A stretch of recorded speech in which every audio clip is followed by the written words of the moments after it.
హైదరాబాద్లో ఉంటా. అక్కడనే సొంత ఇల్లు, అక్కడనే చేయడం దాదాపు 28 సంవత్సరాలు అయిపోయింది నేను హైదరాబాద్కి. నాకు కూడా మీరు చెప్పినట్లే నాకు చిన్నప్పటి నుండి కూడా కోరిక వ్యవసాయం మీద ఏదైనా చేయాలని. కానీ అప్పుడు మన దగ్గర 100 రూపాయలు లేవు. అట్టి పరిస్థితిలో వ్యవసాయం ఏం చేయలేను. మా నాన్న అనారోగ్యంతో అతను చేయలేకపోయాడు.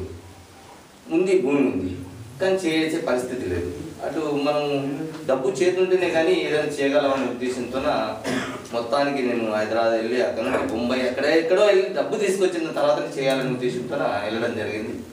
ఇంతో డబ్బు చేత పట్టుకొని ఎన్ని రోజులని ఇక్కడ ఉందో సొంతలో ఏదో చేయాలి, మొత్తానికి వ్యవసాయం చేయాలి అసలు అనే ఉద్దేశంతో నేను గత సంవత్సరమే రావడం జరిగింది. వచ్చి ఒకటేసారి నాకు 8 ఎకరాల చిల్లర భూమి ఉంది. ఇంత చేయాలంటే కాదనే ఉద్దేశంతో మామూలుగా తోట పెట్టడం అట్లా జరిగింది. అయితే ఈ సూర్యచంద్రారెడ్డి ఇంత ఐక్యంగా చేసిందంటే అతడు కాదు ఐక్యంగా చేసింది, మాకు ఐక్యత చేసింది ఒక దేవుడు అంటే దేవేందర్ రెడ్డి అని మాకు అసలు నాయకుడు.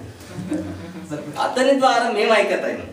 ఎందుకైనా అంటే అతడు ఈ ఫ్యాక్టరీ తేవాలి, ఊరికి ఫ్యాక్టరీ పెట్టేసేసి చెయ్యాలి అనే ఉద్దేశంతో అతడు ఈ ప్రజలల్లా లోనపరుచుకొని మీకు ఉద్యోగాలు వస్తాయి, మీరు ఎక్కడ పోయి బతికే అవసరం లేదు, ఇక్కడనే మీరు స్థిరంగా ఉండొచ్చు, మీకు అందరికి ఉద్యోగాలు వస్తాయని నేను లోపల అందరినీ జమ చేసి దాన్ని గుడి పేరు విన కమిటీలాగా చేసేసి గుడిని బాగా చేసేద్దాం, మంచిగా చేసేద్దాం అంటే అందరూ నమ్మి నిజమే ఈయన ముందరకు వస్తున్నాడు, గుడి బాగా చేస్తాడు అని నేను నమ్మడం వల్ల ఏమైంది, ఈ గుడి ఆసర చేసుకుని ఆయన ఫ్యాక్టరీ మొదలు పెట్టడం లోపల అంతర్గతంగా స్టార్ట్ అయిపోయింది.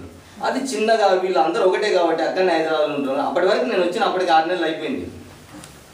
మన సూర్యచంద్రారెడ్డి కూడా దాంట్లో ఇన్వాల్వ్ అయ్యి రావడం జరిగింది. వచ్చిన తర్వాత అసలు గుడి ఏంది, గుడికి తగ్గ ఫ్యాక్టరీ ఏంది, అసలు దీనికి దానికి ముడేంది అనే ఉద్దేశంతో ఆలోచన చేసి ఇది గుడి వాస్తవమే చేయాలి, కానీ ఇది చేయడం వల్ల ప్రజలు మొత్తం పోతారు, ఊరే నాశనం అయిపోతారు, దీని గురించి లోతుగా చర్చించాలని అప్పుడు ఒక కమిటీగా ఏర్పాటు చేసి ఇతను ఇన్వాల్వ్ అయ్యి అప్పుడు ఈ వ్యవహారం ఏం జరుగుతుంది అనేది ఈ ఫ్యాక్టరీ గురించి అప్పుడు బెడ్సి కొట్టి అందరిలో తెలిసిపోయింది, ఫ్యాక్టరీ చేయడం వల్ల మనం ఊరే నాశనం అయిపోతుంది అనే ఉద్దేశంతో అప్పుడు సూర్యచంద్రారెడ్డి ముందుకు వేసుకొని ప్రతి విషయంలో ఒక కమిటీగా ఏర్పాటు చేసుకొని చేయాలనే ఉద్దేశం. ఇంకోటి ప్రతి మనిషి వ్యవసాయం చేయాలి, భూములు ఉన్నాయి కానీ భూమికి తగ్గ మనం చేసి ఫలితం లేదు, అంత వలస పోవడం ఎక్కువైపోతుంది. అసలు ఎందుకు చేయవలసి వస్తుంది, చేస్తే ఎందుకు ఫలితం ఉండదు. కొన్ని గ్రామాలు మనం తిరిగి చూద్దామని కూడా ఇంతకుముందు ఇక్కడ నిజామాబాద్ జిల్లా కూడా వెళ్ళి వచ్చినాం. అక్కడ వెళ్ళి వాళ్ళ దగ్గర కూడా తెలుసుకొని చూసిన భూములు ఇక్కడికన్నా చాలా వీడు భూమి. ఏ గ్రామం అక్కడ వెళ్ళినాం. అక్కడ వెళ్తే వాళ్ళు చెప్పడం కూడా మాకు చాలా అది అనిపించింది.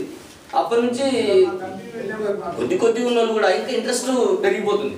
అంటే వ్యవసాయం చేయాలి, ఉంది భూమి వ్యవసాయం చేయాలి అనే ఉద్దేశంతో కొంచెం దాంట్లో ఈ ఐక్యత పెంచుకోవడం వల్ల ఇతను ఇంకా ప్రతిసారి ఇన్వాల్వ్ అవ్వకుంటూ ప్రతి విషయంలో చేయాలి. ఇది ఒకటి వ్యవసాయం గురించే కాదు, వ్యవసాయం వల్ల ఊరు డెవలప్మెంట్, ఊరు విద్య గురించి ప్రతి ఒక్క దాని గురించి చేయాలి, ఒక దానితో సురు చేసి ప్రతిదీ కావాలనే ఉద్దేశంతో చేయడం వల్ల ఈ రకంగా మేము ఒకరికొకరు ఐక్యతం అయికుంటూ అందరం ఈ రకంగా చేయాలని అంటే మన ఊరి గురించి ప్రతి విషయంలో చేయాలని అంటే ఒకరొకరు ముందు వచ్చి ఈరోజు ఇంతగా ఈ సంవత్సరం లోపలనే ఇంత మార్పు వచ్చిందని అంటే మేమే నమ్మలేకపోతున్నాం. కొత్త ఊరు చెప్తున్నారు మీరు ఇంత తొందరగా అవుతున్నారు ఏంది అని.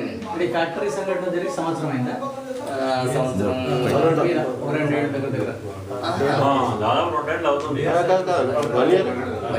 పోయిన డిసెంబర్లోనే సార్ అది. అదే మాకు ముఖ్యమైన బేస్.